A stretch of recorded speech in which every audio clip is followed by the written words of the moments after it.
주님은 포도나무 비유를 통해서 우리의 영적 상태를 점검하기를 원하시고 그 필요성을 우리들에게 교훈하고 계십니다.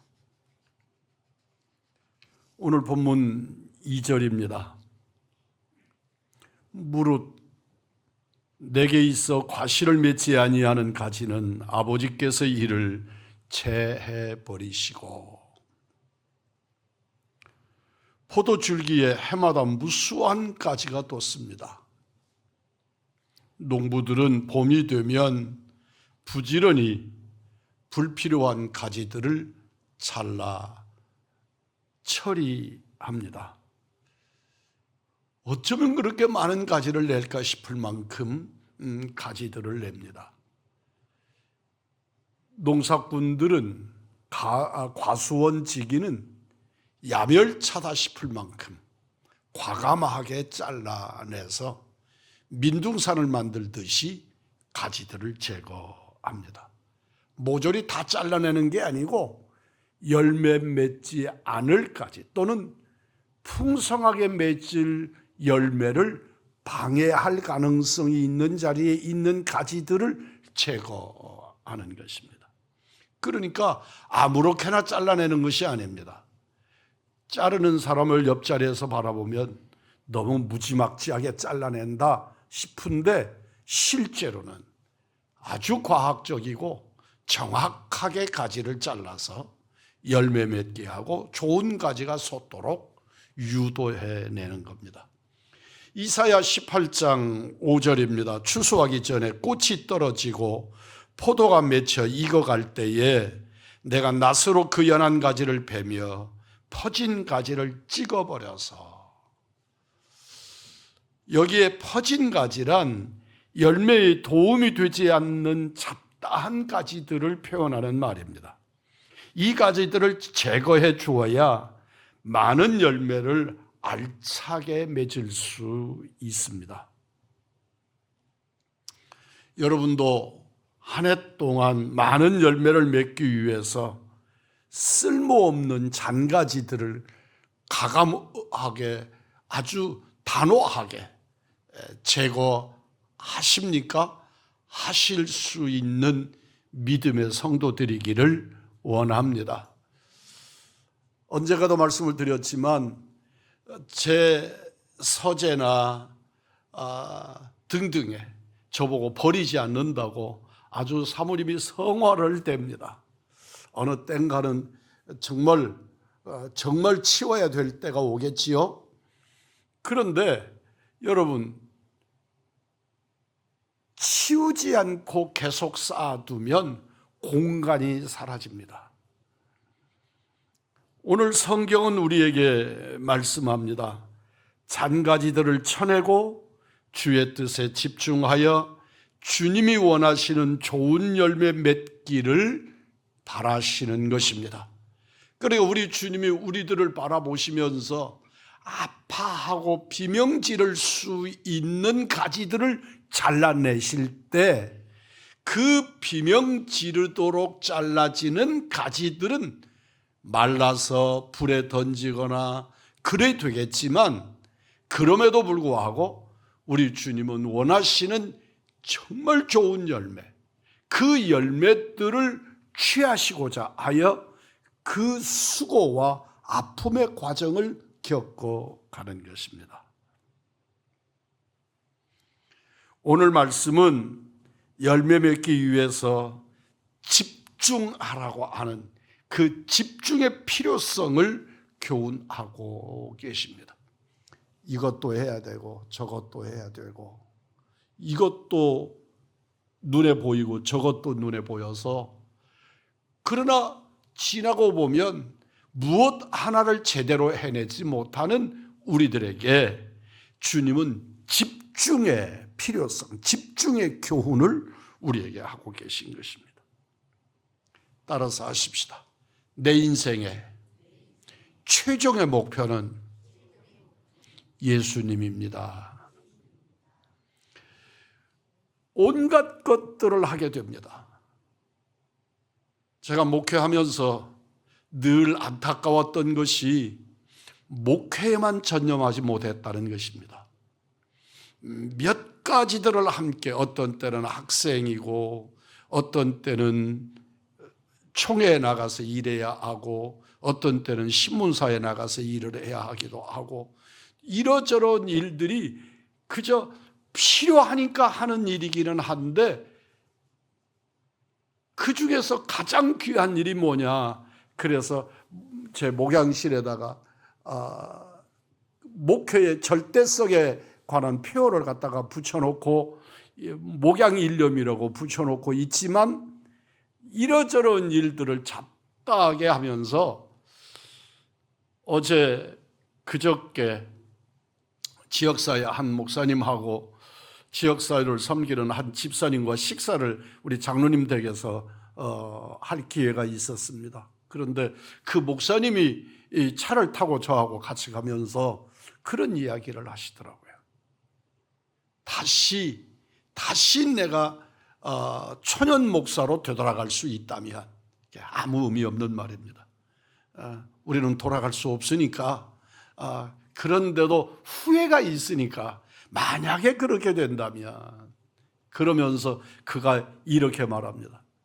다른 거 다 치우고, 그분은 빵을 구워서 지역사회를 섬기는 목사님이신데 지금도 그 일을 하고 계신데, 정말 그런 것들 다 치우고 오직 복음만 전하는 목사가 되겠다고.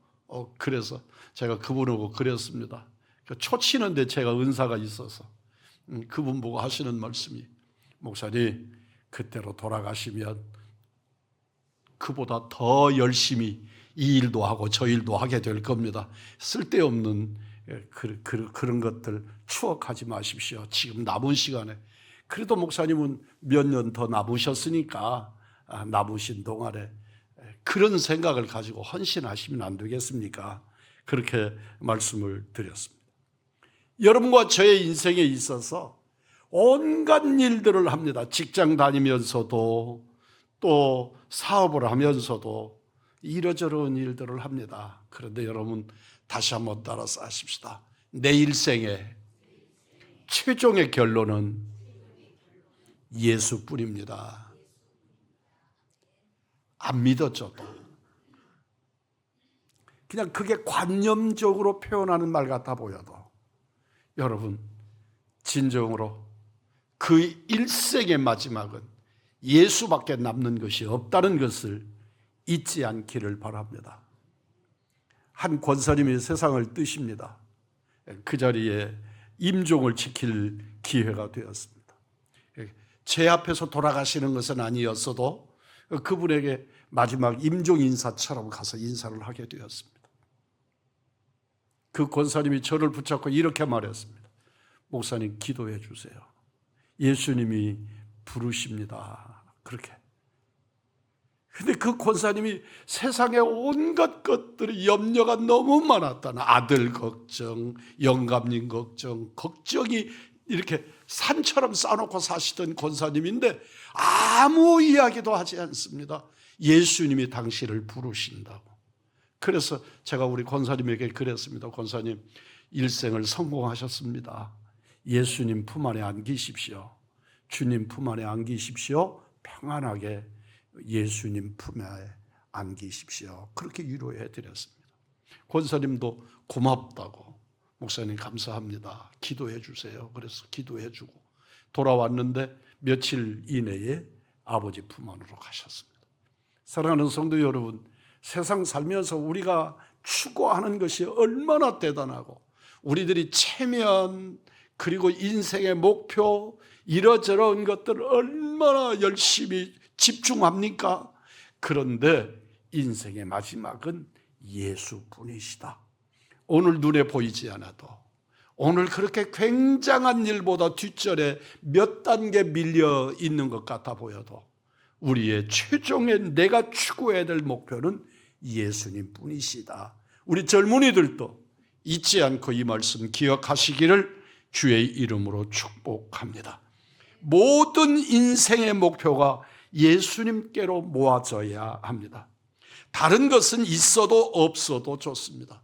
조금 더 경제적으로 여유 있으면 더 좋겠고, 또 친구들도 다정한 친구들, 믿을 만한 친구들이 여럿 있으면 더 좋겠고, 부부간의 관계가 서로 신뢰하고 정말 존경하고 높이고 그럴 수 있었으면 더 좋겠고, 그러나 사랑하는 성도 여러분, 예수 믿고 나서 여러분과 저의 목표는 예수께로 모아져야 될 줄 믿습니다.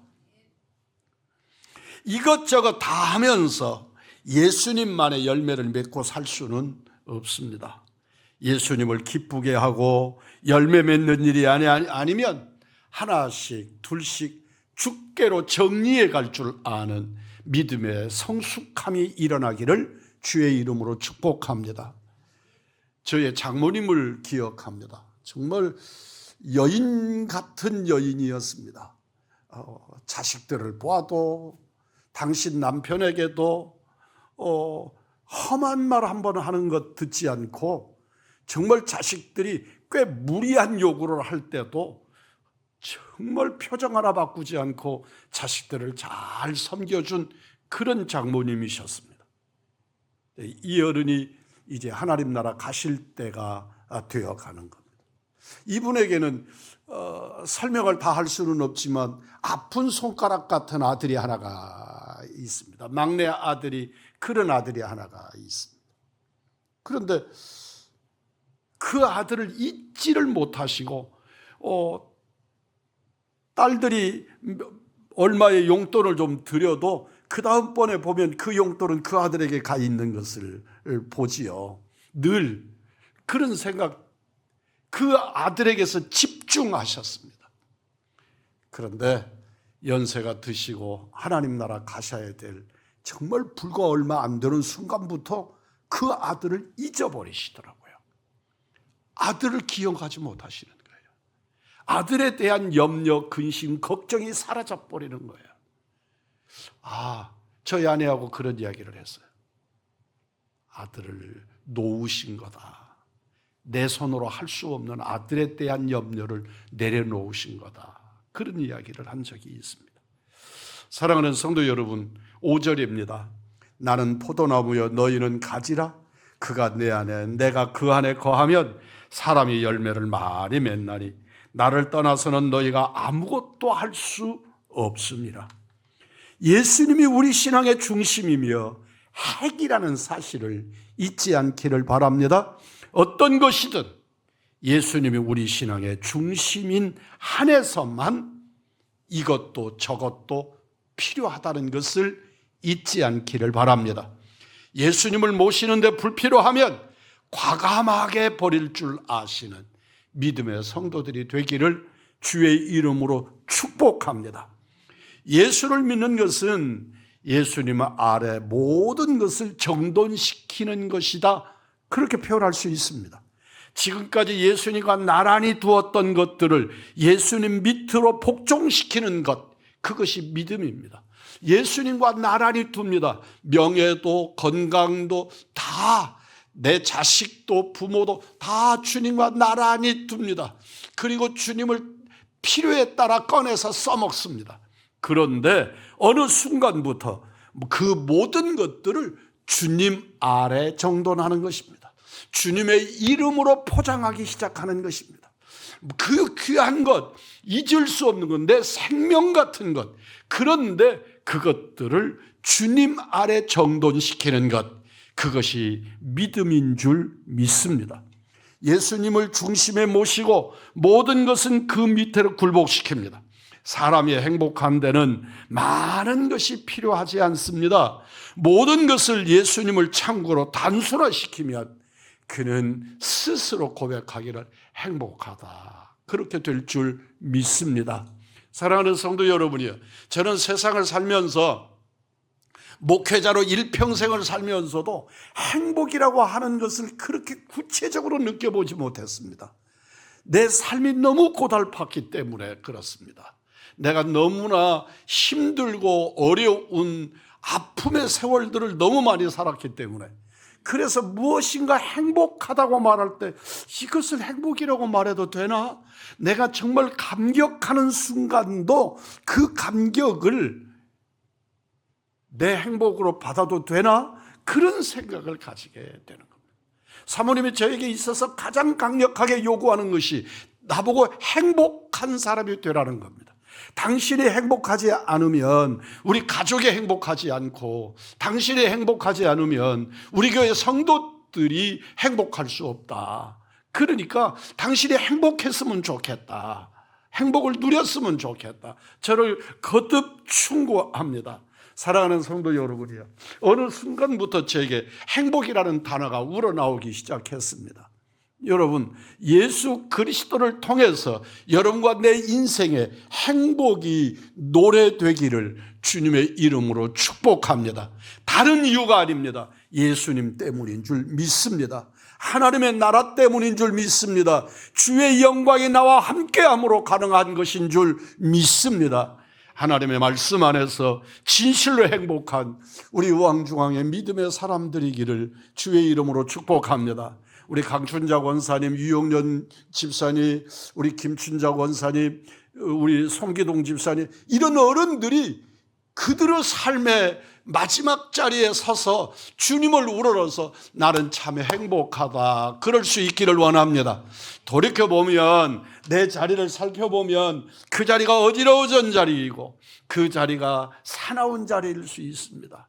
차가운 윗자리일 같아 느낄 수 있습니다. 그런데 그 자리에 예수님을 모시면 그곳이 행복의 자리일 줄 믿습니다. 내가 예수님을 믿음으로 하나님이 의롭다고 여겨주시는 것을 신학적으로 칭의라고 합니다. 이것을 우리는 구원받았다고 표현하죠. 주님이 나를 의롭게 하셨다. 예수 이름으로, 예수의 보혈로 나를 의로운 자로 인쳐주시는 것입니다. 그것을 우리는 신학적인 용어로는 칭의라 하고, 우리 신앙인들은 그 상태를 구원받았다, 그렇게 표현하는 것입니다. 사랑하는 성도 여러분이요, 진실로 나 자신에게 의의가 없기 때문에 하나님 앞에 설 수 없고, 예수님 자신의 의를 빌려주셔서, 예수님 의를 더 씌워주셔서 나를 구원의 길로 이끌어 주시는 줄 믿습니다. 내가 구원받았다고 외치지만, 내가 구원받아서 환호하지만, 내가 구원받았을 때 내 의로, 내 의로움으로 구원받은 것이 아니라 주님의 의가 나를 더 씌워져서 나를 의인 삼아 주신 줄 믿습니다. 이것은 신학적으로 아주 중요한 단어가 있습니다. 의의 전가라고 말합니다.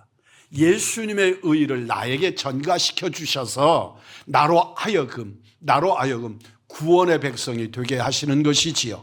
기억하시기를 바랍니다. 결단코 어머니의 신앙을 자식에게 전가시키지 못합니다. 목사의 신앙을 성도에게 전가시키지 못합니다. 의의 전가는 인간과 인간 속에서는 불가능합니다.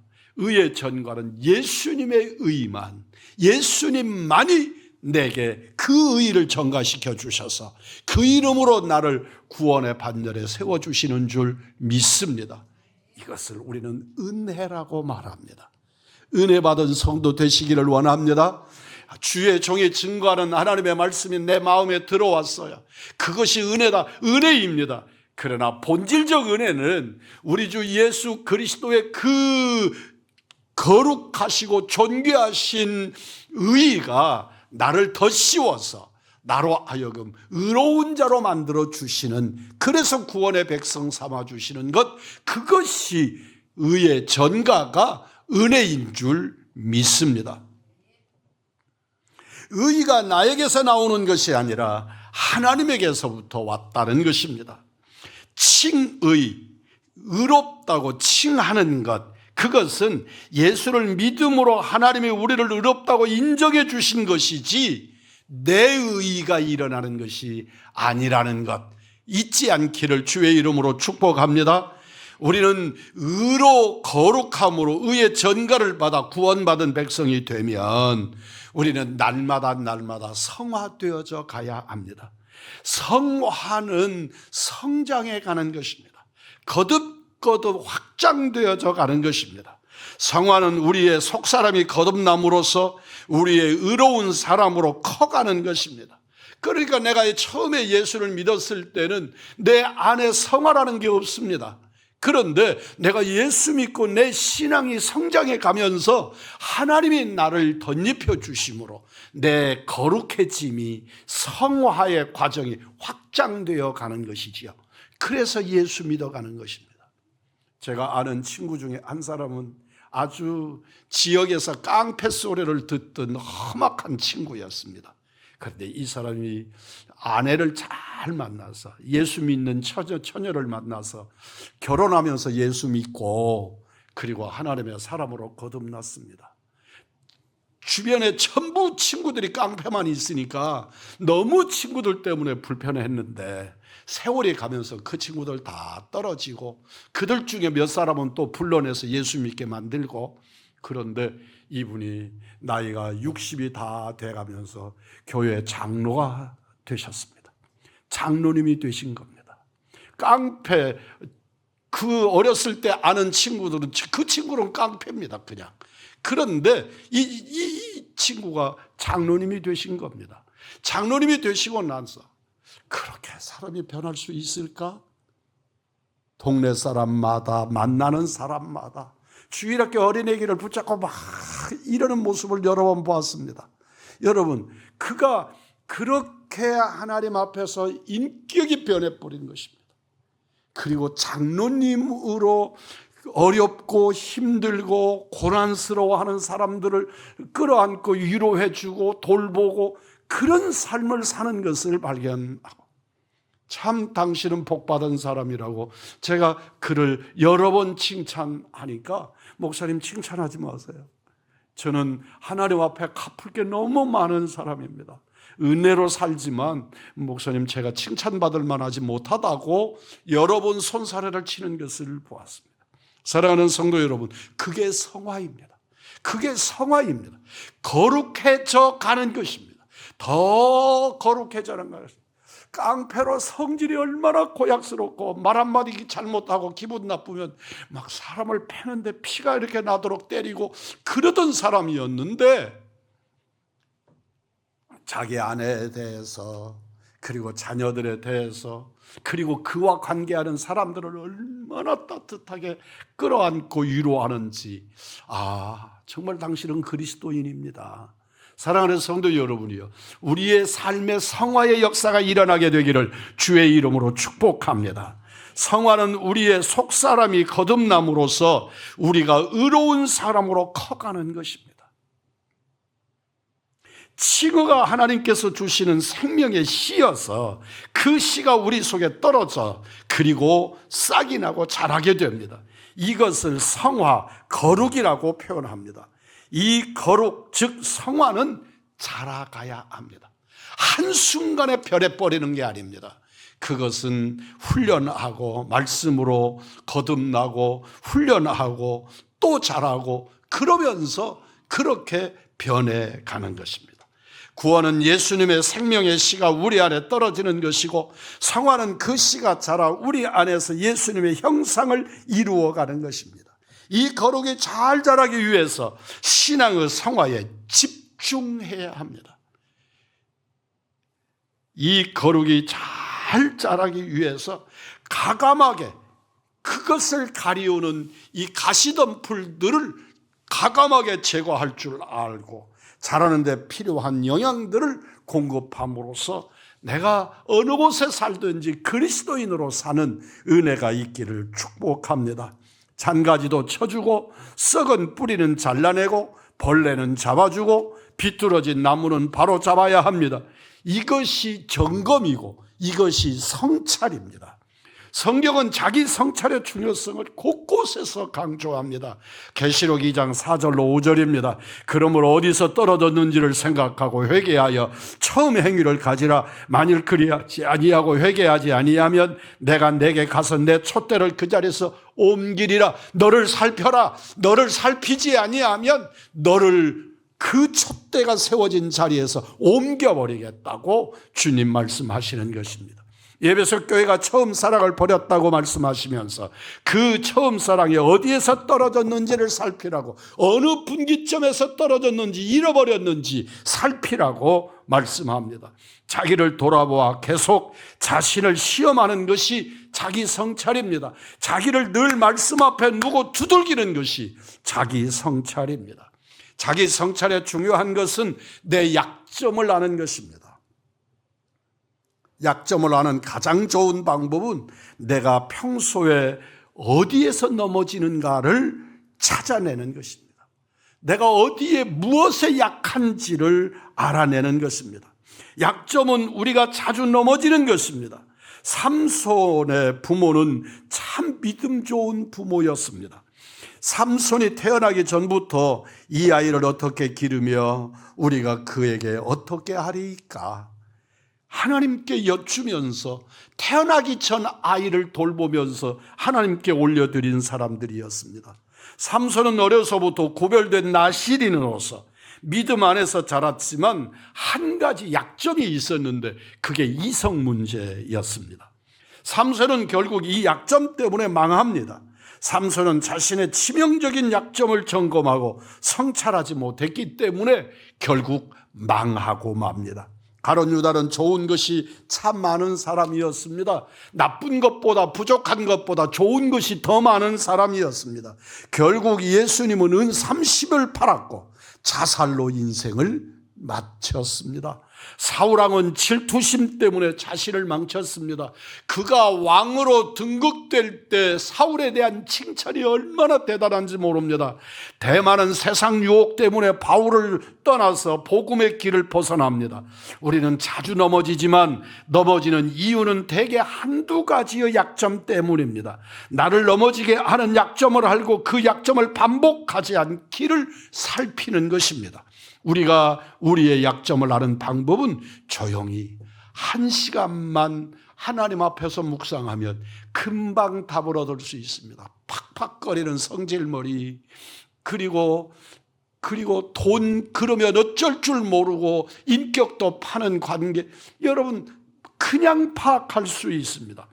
주 4세기 로마 수도자 에바그라우스라고 하는 사람은 인간의 치명적인 8가지 죄를 아주 자세하게 설명을 했습니다. 탐식, 음욕, 욕심, 슬픔, 분노, 절망, 무기력, 우울 등등의 것들을 자신의 삶에 비교하면서 그곳에서 나의 문제, 내 약한 것이 무엇인가를 깨닫는 것입니다. 우리는 이렇게 하겠다고 생각했습니다. 오늘은 기분이 좋아져서 업돼서 이거 이렇게 하겠다고 하나님 앞에 작정했습니다. 그런데 불과 시간 얼마 지나지 않아서 그 약속 자체도 잊어버릴 뿐만 아니라 자기가 계획했던 것들을 다 상실해버립니다. 하나님 앞에 예물 약속했습니다. 그러다 까마득하게 잊어버립니다.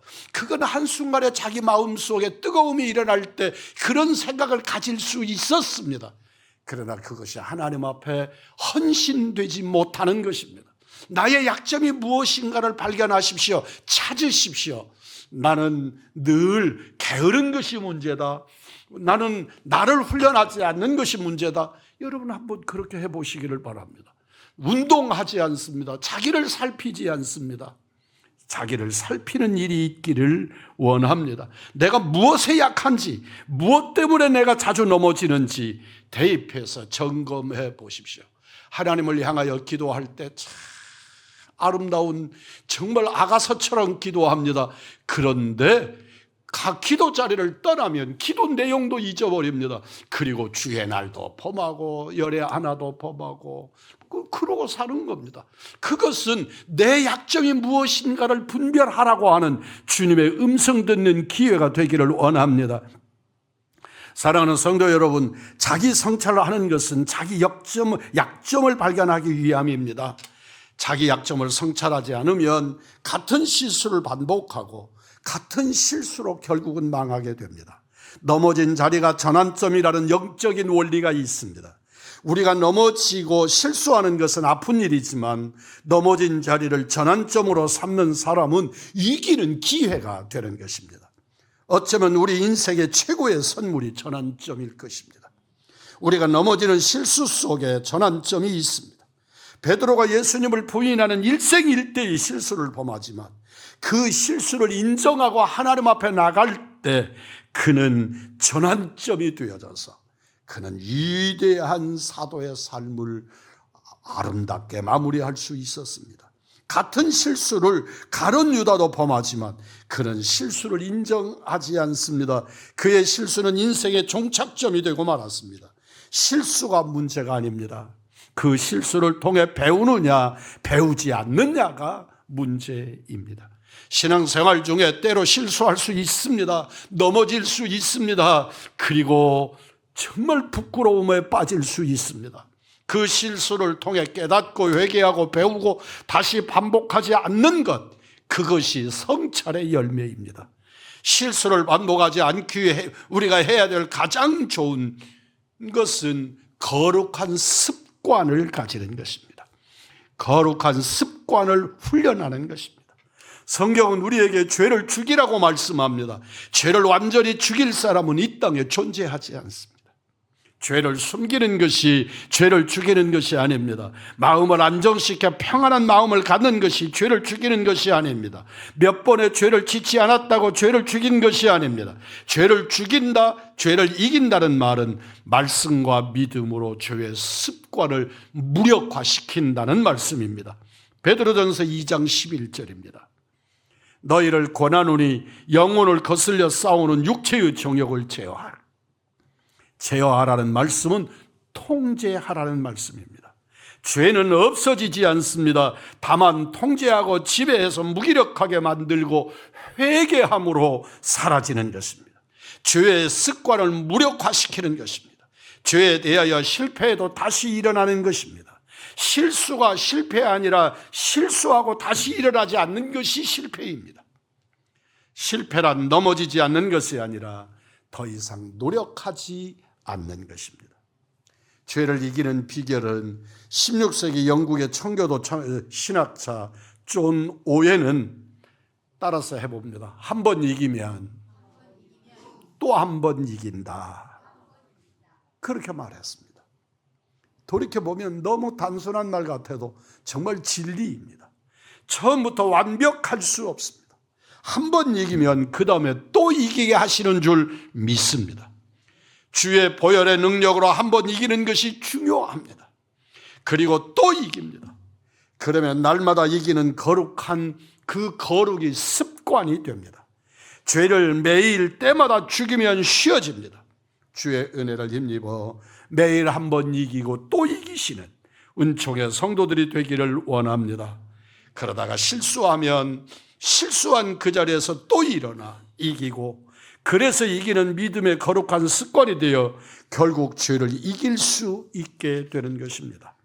신앙 중에도 죄에 빠지고 또 실수해서 믿음을 포기하고 싶을 때가 있습니다. 누구나 그렇습니다. 그럴 때 세 가지를 기억하십시오.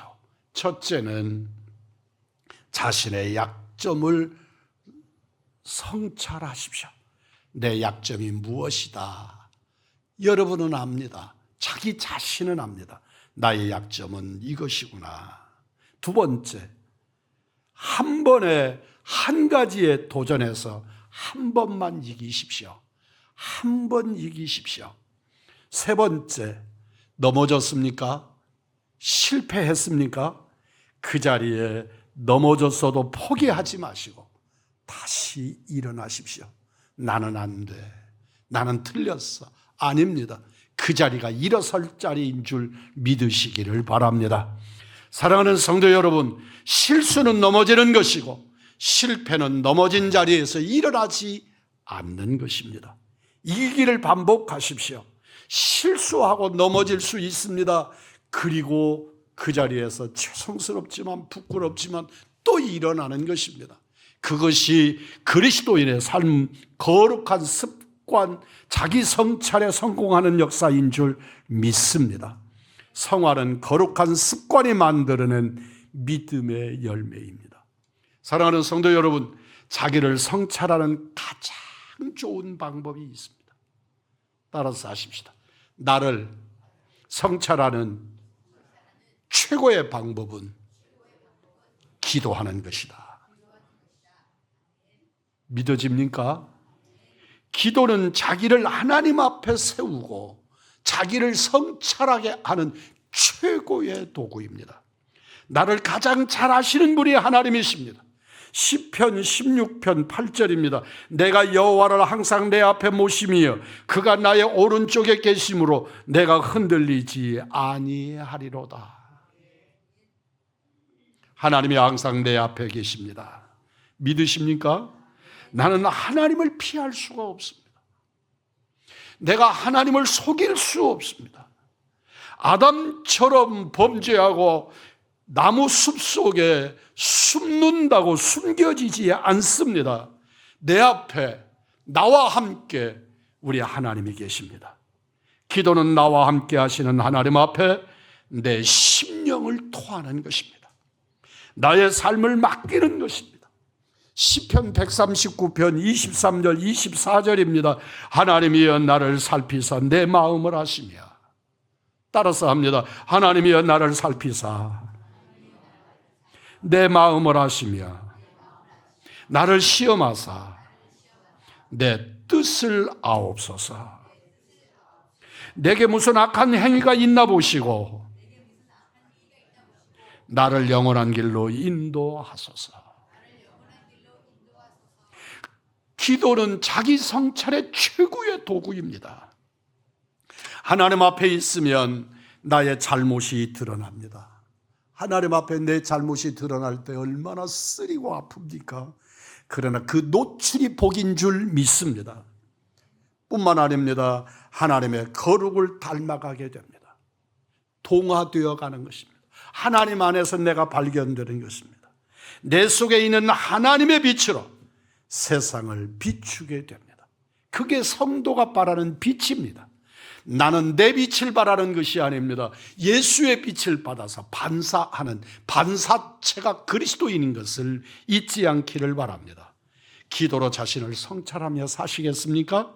제자의 삶은 평생 예수를 닮아가는 자기 성찰의 삶이라는 것을 잊지 마시고 오늘 또 말씀으로 은혜로 십자가 밑에서 나를 성찰하고 승리하시는 은총의 성도들 복된 우왕가족 되기를 예수 이름으로 축복합니다.